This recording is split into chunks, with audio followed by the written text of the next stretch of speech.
Video yathu ya lero tionesana mmene tingayikire video kapena zithunzi pa status komano zisaluze quality kwambiri. Ndiye sizokhazo zimene titaonesane video imeneyi, komanso tionesana mmene tingatumizire zinthu za high quality kwa munthu olo ku group kuti zisaluze quality. Ndi mosataya nthawi tatiyeni tionesaneni kuti timatani.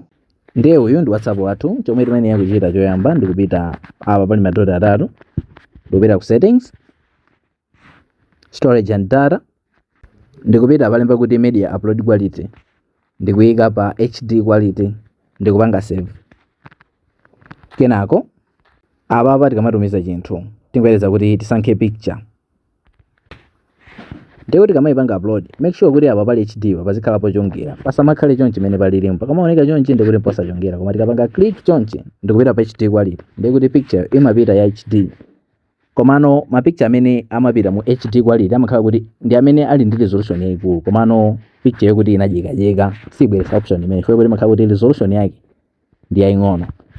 Ndikuti izinso zimachitika pa status, ndikuti tingweleza kuti tipite ku status, komano iyi tingoyipanga kaye send.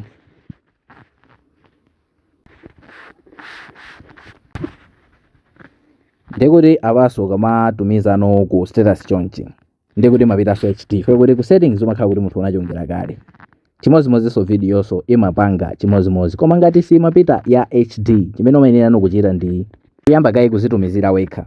Kaya kuzitumizira wekha, kaya kunambala ina, kaya ndi video, kaya ndi chani, kaya ndi video, kaya ndi photo. Ndi ukapanga upload ukuku ndikuti umangoyipanga share kapena kuyipanga forward. Kuti tikapangaso video ngasankhaso video so imabweresanso option ngati iyoyo, ndi umatha kuzitumizira kaye wekha chonchi. Ndikuti ukoko ikapita chimene umayenera kuchita ndikupanga pa share apa, ndikusankha my status, ndikuti kaya ndi video kaya ndi photo, ndikuti imapita ndendende quality imene inapitira ku inbox kwa munthuko, sijekaso kwambiri. Komano izi zimathekano kwa ma video okhawo amene ali ndi resolution yayikulu, achina 720, achina 1080p.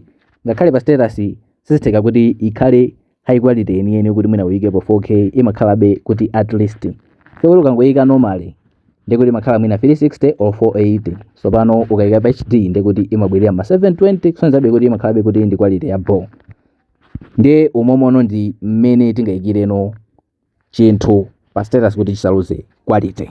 Ndi chikakhala kuti munthu ufuna kutumizire mwina kandi chithunzi ndikuti sotha kutumiza munjira imeneyi sichiluzaso quality, komano njira yabwino ndikupanga click apa, ndikupanga click pa documents. Chinthu ukachitumiza ngati document sichiluza quality iliyonse. Ichi chimaluza komano pang'ono pokha, sichiluza kwambiri. Komano ukatumiza ngati document chonchi, ukamachitumiza ngati document chonchi sichiluza quality iliyonse, chimapita ndendende. Kaya ndi nyimbo, kaya ndi chani, chimapita mmene chilili, sichiluza space kapena so quality. Space imakhala ndendende. Umomo ndi mmene tingapangire zinthu ngati zimene zizi. Ngati ufuna kuti ma videos ngati amene wawa asamakuphonyeni, osayiwala kupanga follow. Tiyeni tionanso video sati.